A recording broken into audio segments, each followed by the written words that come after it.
It is an ogre, a towering monstrosity of muscle and malice, staring down at our protagonist, Aldo. Behind Aldo lies a friend, broken and bleeding. He plants his feet into the dirt, staring up at the beast with eyes that burn brighter than the hopelessness of the situation. He tells them he will not move. He declares that he will do anything, absolutely anything in his meager power to ensure that no one, not a god, not a monster, and certainly not an oversized brute with dental hygiene issues, takes away his precious people ever again. We must rewind. We must leave this blood-soaked battlefield and travel to a place far more terrifying. Tokyo, 12:10 a.m., the witching hour for the corporate damned. The office hums with the electric buzz of fluorescent lights that drain the soul faster than any vampire. Here sits a man, the previous incarnation of our boy Aldo. He is slumped over a desk that is less a workspace and more a tombstone for his social life. He decided to work overnight again because sleep is apparently for the weak and the unemployed. In the break room, the hushed whispers of his co-workers drift through the stale air. They sip cheap coffee and gossip, their voices laced with a mixture of pity and confusion. One mutters about how much the senior has changed, how he used to be the life of the party, a man who laughed loud and loved hard. Another co-worker shakes their head, a somber expression crossing their face as they murmur that it is understandable.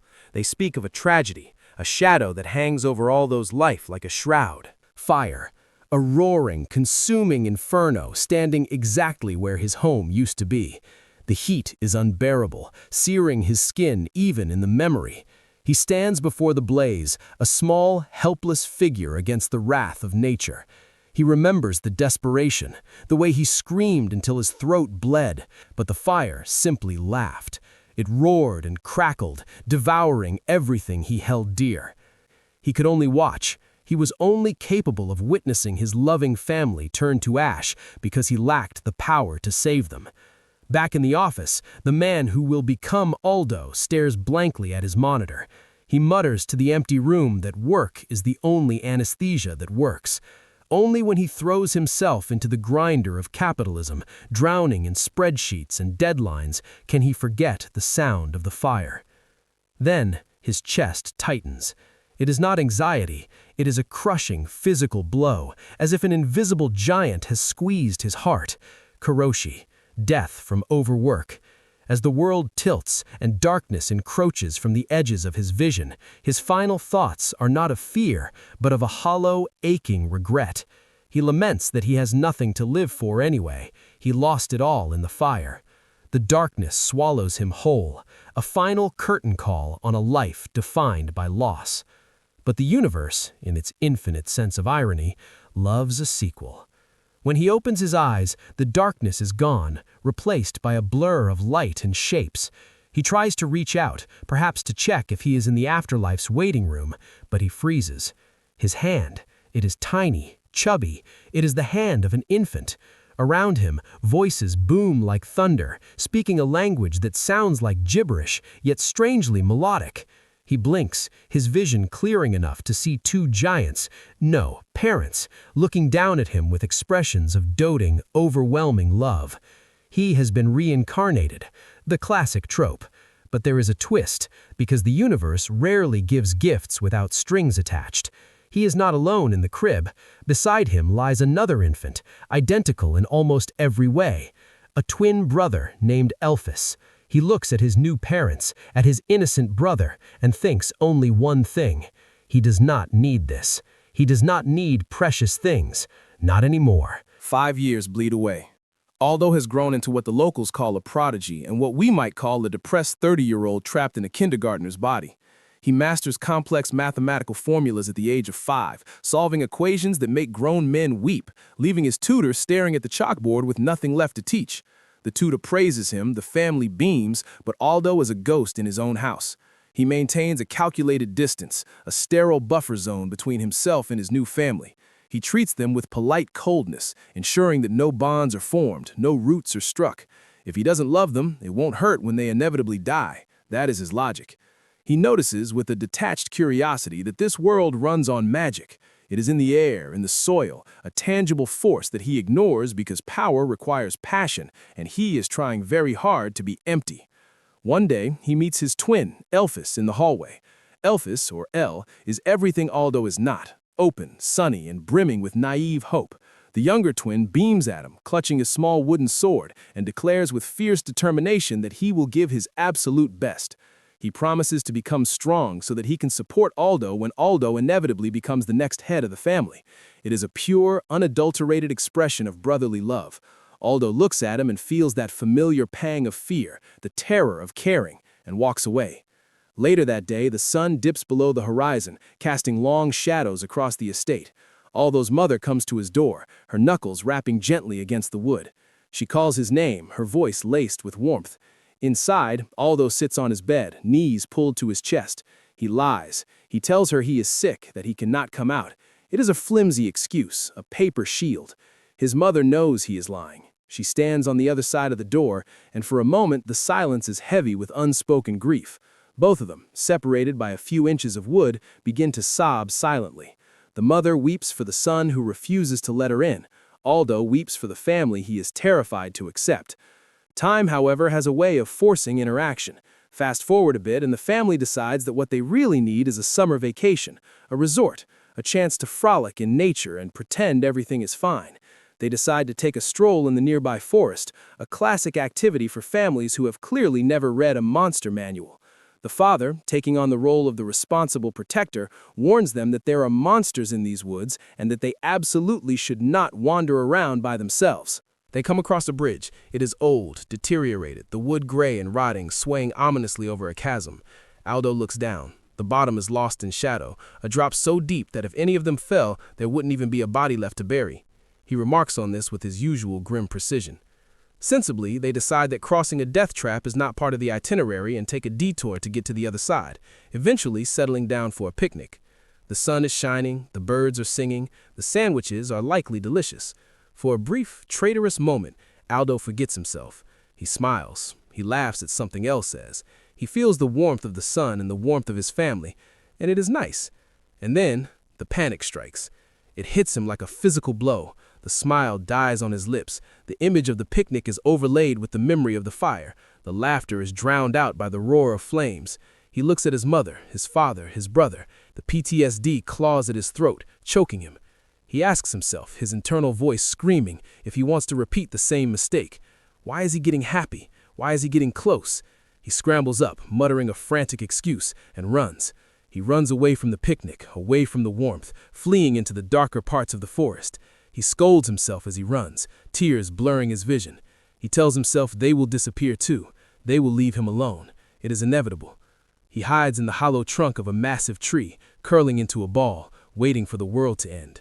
Then, a scream shatters the forest. It is El. Aldo freezes. Every instinct in his body, every lesson he has taught himself over the last 5 years tells him to stay hidden, to survive. But his body moves before his brain can stop it. He scrambles out of the tree and runs toward the sound. He bursts into a clearing and skids to a halt. There, standing in front of his terrified brother, is a fenreer, a mythical wolf the size of a carriage, its fur bristling like needles, its eyes glowing with predatory hunger. Aldo tells himself he has no power. He tells himself he cannot save anyone. He is 5 years old. He is weak. The fenreer lunges. It aims for El, its jaws opening to snap the boy in half. Blood splatters across the grass, but it is not El's blood. Aldo stands there, small and trembling, his arm caught in the wolf's jaws. He took the hit. He stepped in the way. The pain is blinding, white-hot agony that shoots up his shoulder, but he grits his teeth. He screams at his brother, his voice raw, telling El to run. He yells that he will distract the beast, that he will be the bait. The wolf, surprised by this snack that fights back, shakes Aldo loose. Aldo hits the ground, weakened, bleeding, unable to run properly. The wolf could end him in a second. It could snap his neck and be done with it. But predators like to play. The fenreer circles him, savoring the fear. Aldo, clutching his bleeding arm, realizes he cannot win, but he can choose where he dies. He stumbles up, taunting the beast, luring it away from his fleeing family. He heads for the old bridge. He reaches the deteriorated structure, his blood leaving a trail on the rotting wood. The wolf follows, heavy and confident. Aldo steps out onto the span. The wolf pounces. Crack! The wood, unable to handle the weight of a mythical beast and the balls of steel on this 5-year-old, gives way. The bridge shatters. Aldo falls. The wind rushes past his ears, a deafening roar. The wolf flails beside him, tumbling into the abyss. As gravity claims him, the adrenaline fades, and the tears well up. He looks at the sky, shrinking away from him. He realizes with a sudden, heartbreaking clarity that he doesn't want to die. He doesn't want this to be the end. Then the air turns frigid. Out of nowhere, a massive column of ice erupts from the cliffside. It is a high-level spell, a masterpiece of frost magic that catches Aldo in midair, cushioning his fall and freezing the wolf into a majestic popsicle. He is lifted up, gentle as a feather, and deposited back onto solid ground. Before he can process the fact that he is alive, he is crushed in a hug. His mother is there, trembling, her tears soaking his shirt. She scolds him, her voice breaking, calling him reckless, telling him she was worried sick, asking him why he would do something so stupid. Aldo, overwhelmed by the near-death experience and the sudden warmth, breaks down. The walls crumble. He cries, sobbing into her shoulder, apologizing for everything, for the distance, for the lies, for running away. A little while later, as the adrenaline shakes subside, Aldo sits looking at his hands. He has made up his mind. He realizes that this world is different. Here, power exists. Here, if you are strong enough, you don't have to just watch the fire burn. You can put it out. He looks up at his mother, a new fire in his eyes, and tells her that he wants to protect the people he holds dear. He asks her, with a determination that belies his age, to teach him magic. You would expect the mother, a powerful mage who just summoned an ice elevator, to be thrilled. You would expect a training montage. Instead, Aldo's mother starts acting weird. Very weird. When he asks her to teach him, she doesn't bestow wisdom. She proceeds to run away. Literally. She jogs away from her 5-year-old son, shouting over her shoulder that she by no means used a high-level spell. She claims, with the lying capability of a toddler caught with a cookie, that children shouldn't see such things and that she definitely didn't do anything cool. Aldo is not deterred. The pestering begins. It is a siege of annoyance. He follows her around, begging, pressuring, demanding to be taught, but she remains a fortress of refusal. Desperate, Aldo turns to the maids. He asks them to teach him. The maids look at him with pity and amusement. They inform him that his mother is a genius mage, a literal prodigy, and that she is far more suited to teach him than they are. Furthermore, they drop a bit of lore on him. It is strictly forbidden to teach magic to children who haven't reached the age of 10. Apparently, giving toddlers flamethrowers is frowned upon in this society. Aldo, being a former corporate worker who doesn't take no for an answer, heads to the library. If they won't teach him, he will teach himself. He spends hours buried in books, emerging late in the day looking exhausted, his eyes rimmed with red, his brain stuffed with theory but lacking practice.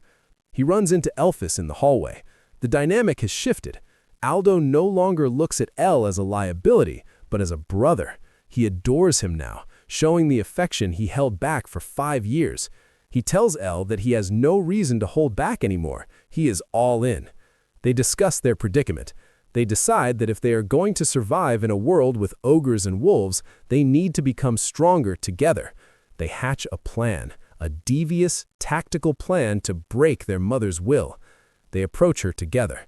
They stand side by side, identical twins with big, shimmering eyes. They deploy the cute face attack. Now, Elphys is naturally cute. He's a child. But Aldo? Aldo is a 30-year-old man mentally piloting a child's face. There is something forced about his cuteness, something slightly uncanny, but to a mother, it is effective. She looks at Elle's genuine puppy eyes. She looks at Aldo's terrifyingly calculated puppy eyes. She crumbles. Unable to resist the combined wattage of their cuteness, she sighs, defeated. She agrees to teach them, but she adds a caveat, her voice grave. She warns them that it is dangerous, that magic is not a toy. But Aldo isn't listening to the warning. He is smiling. He has the power now, and this time, he thinks, nothing is going to burn. Aldo was looking up at his mother, Rafina, with eyes that held far too much determination for a toddler. You see, most children want candy or a later bedtime. Aldo, haunted by the phantom pains of a past life and the fear of loss, wanted power. It is a noble sentiment, certainly, though hearing it come from a mouth that still struggles with multisyllabic vegetables is always a bit jarring. Rafina, bless her heart, looked at her son and saw the fire in his eyes. She decided then and there that she wasn't raising mere children, she was raising legacy. She gave him terms, a strict set of rules that would make a military drill sergeant blush. If he agreed to them, total obedience, safety protocols, eating his greens, she would teach them mana control. Now, for the uninitiated, mana control is the bread and butter of magic. Without it, you were just a walking bomb waiting to sneeze and level a city block. She promised, with the solemnity of a high priestess, that she would make good mages out of the two of them. To demonstrate, she didn't just explain it, she showed it. Rafina closed her eyes, and the air in the room grew heavy, vibrating with an invisible hum. She asked the boys if they could see it. El, the brother who clearly hoarded all the talent in the womb, clapped his chubby hands and exclaimed excitedly that he could see it. He described the colors, the flow, the sheer beauty of it. She thought that if they could learn this, she would finally be free from Al's constant nagging about training. It is the universal dream of mothers everywhere. Keep the kids busy so you can have 5 minutes of silence. But the universe, as it loves to do, decided to humble our protagonist. Minutes turned into hours. El, the prodigy, had already started emitting his own mana, a soft, wobbly aura that surrounded him like a glowworm. Aldo sat there, veins popping on his forehead, trying to sense anything. A breeze? A tingle? Indigestion? Nothing. He was spiritually blind. His mother, seeing the crushing disappointment on his face, gently encouraged him to continue trying. She told him it takes time. 3 months passed. 3 agonizingly long months of Aldo sitting in the garden looking like a lawn ornament, trying to feel the magic.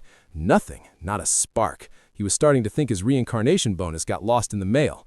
One afternoon, while Aldo was sulking in the grass, wondering if he should just take up accounting instead of sorcery, he met El. His brother, ever the golden child, sat down and tried to explain it. He used words like flow and warmth and tingly feelings. It was like listening to a poet explain physics to a brick.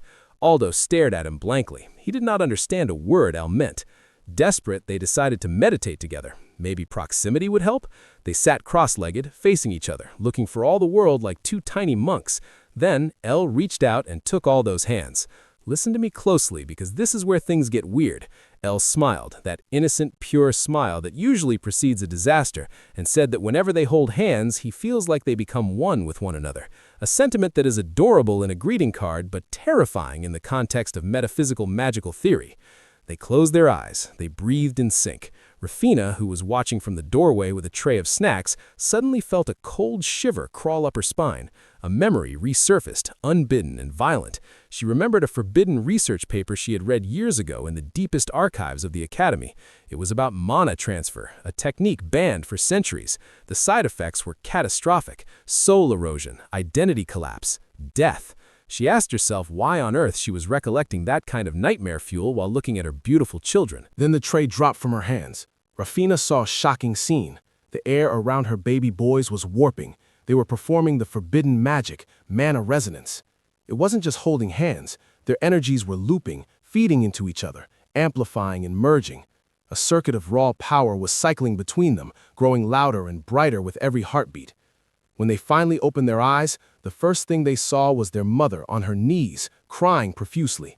Not tears of joy, my friends. These were tears of sheer, unadulterated terror. Aldo blinked, the world looking sharper, brighter. He looked at his mother, confused. He told her that he saw El's memory. Through the resonance, he had literally peeked into his brother's mind, seeing the world as El saw it. And now, finally, the switch had been flipped. He could sense mana. But Rafina didn't care about his breakthrough. She rushed forward, grabbing them, checking their pulses, checking their eyes, asking frantically if anything was wrong with them. Her voice cracked, bordering on hysteria. The boys, oblivious to the fact that they had just danced on the edge of a magical volcano, looked at each other and shrugged. They said there was nothing wrong with them. They felt great, charged up. Rafina, wiping her tears but unable to stop the trembling in her hands, declared that was all for today. No more magic, no more training. Bed, now. Later that night, the house was quiet, but the tension was thick enough to cut with a broadsword. Rafina told their father everything. She confessed that she was scared for her children. She whispered that if people, the church, the kingdom, the wrong sort of mages, found out that 2 toddlers had achieved mana resonance, they would be in danger. They would be lab rats, or worse. Their father, a man who clearly loved his wife but perhaps didn't fully grasp the eldritch horror she had just witnessed, held her close. He assured Rufina that everything would be fine. He puffed out his chest and made the classic promise. He would protect his children at the cost of his life. A noble vow, truly, but in the world of storytelling, saying, "I will protect them with my life," is practically signing your own death warrant. Let's hope he has good life insurance. Time, as it is wont to do, marched on. Fast forward. We are in a market square. The sun is shining, birds are singing, and the narrator is contractually obligated to tell you that a child got kidnapped in broad daylight. Just snatched. Gone. It's a lovely foreshadowing, isn't it? A reminder that this world is not a playground. Back at the estate, Aldo and his brother realized something profound. They were likely the first to accomplish mana resonance in the history of magic, or at least that is what their inflated egos told them. They ended up doing it behind her back, chasing that high of shared power. And then the universe slapped them down. They fell ill. Not just a sniffle, but a burning up from the inside out kind of ill. Their magical circuits were fried. Rufina sat by their bedside looking tired and defeated. She realized she couldn't stop them. Curiosity is a disease with no cure. She said she had no choice but to properly teach them how to control their power to prevent them from harming themselves. If they were going to play with fire, she had to teach them how to wear an asbestos suit. A few days later, thanks to the resilience of youth and perhaps some potent potions, they were fully healed and rearing to go. Rufina sat them down and the real schooling began. She explained concepts of magic that would make a university professor weep. She drew diagrams. She lectured on flow, containment, and release. The two boys listened and watched diligently, soaking it up like sponges. They were terrified of getting sick again, which is a fantastic motivator. Then the carrot was dangled. Rufina told her sons that there was a party coming up in the town boulevard, a real outing, to the city. Fast forward again, the wheels of a wagon clattered against the cobblestones. They were heading to the town. The boys had their noses pressed against the windows, watching the countryside roll by. When they got to their destination, their father took over the tour guide duties, showing them around with a pride that suggested he built the town himself. While they were gaping at the architecture, a knight commander approached them. A big man, armor gleaming, radiating authority. He came to welcome Aldo's family into the town. But he wasn't alone. Peeking out from behind his massive leg was a girl. She was about 2 years older than Aldo. The knight commander, in a booming voice, told both of them to introduce themselves. The girl stepped forward, shrinking into herself. She was shy, the kind of shy that makes you want to wrap her in a blanket and feed her soup. She whispered her name, Ashella. Aldo, seizing the opportunity to expand his social circle beyond his brother and his parents, introduced himself with a bow that was perhaps a bit too formal for a child. He then looked her in the eye and asked if she wouldn't mind being his first friend ever. It was smooth, it was charming. Ashella blushed and nodded. The parents, delighted that their children weren't screaming or setting things on fire, proceeded to assign bodyguards to the two young children so they could explore the town. It was the classic go play while the adults talk boring politics maneuver. Ashella and Aldo walked through the bustling streets. Ashella, it turned out, was a local. She showed Aldo around because this was where she lived. She pointed out the best bakeries, the toy shops, the places where the dogs liked to sleep in the sun. She was opening up, her shyness melting away in the face of Aldo's genuine curiosity. Then the world reminded them it was cruel. A thief, a scrawny man with desperate eyes, tried stealing from Aldo. He used the classic bump and grab technique. He slammed into Aldo, mumbling a fake apology while his hand dipped toward Aldo's pouch. But he didn't count on Ashella. Her eyes, usually downcast, snapped up. They were as sharp as an eagle's. She spotted the hand, she spotted the intent. Before the thief could even close his fingers around the coin purse, she called him out, her voice ringing clear and authoritative. She thwarted the thief's plans simply by being observant. Aldo looked at his new friend with newfound respect. She wasn't just shy, she was sharp. They headed back to the residence where Aldo and Ashella's fathers were concluding their business. Now listen to this part, because it makes my blood boil. Ashella's father, the great knight commander, looked at his daughter and asked if she was all right going home by herself because he was really busy. Really busy. He asked his young daughter to walk home alone in a city where we established, literally 5 minutes ago, that children get kidnapped. What an irresponsible father. If there was a parenting award, he would be disqualified immediately. Aldo, who has the mental age of an adult and the chivalry of a knight, was worried about her. He looked at the darkening sky, looked at the crowded streets, and decided he couldn't let her go alone. He offered to escort her back. A noble gesture, a fatal mistake. They walked together, chatting, feeling grown up. Then, darkness. All of a sudden, the world tilted, a sack over the head, a blow to the neck. The chaotic sounds of a struggle, muffled and distant. When Aldo opened his eyes, the quaint town was gone. The warmth of the sun was gone. They were locked and trapped behind cold, rusted iron bars. The smell was the first thing that hit him. Stale hay, fear, and something metallic. Blood. He looked around.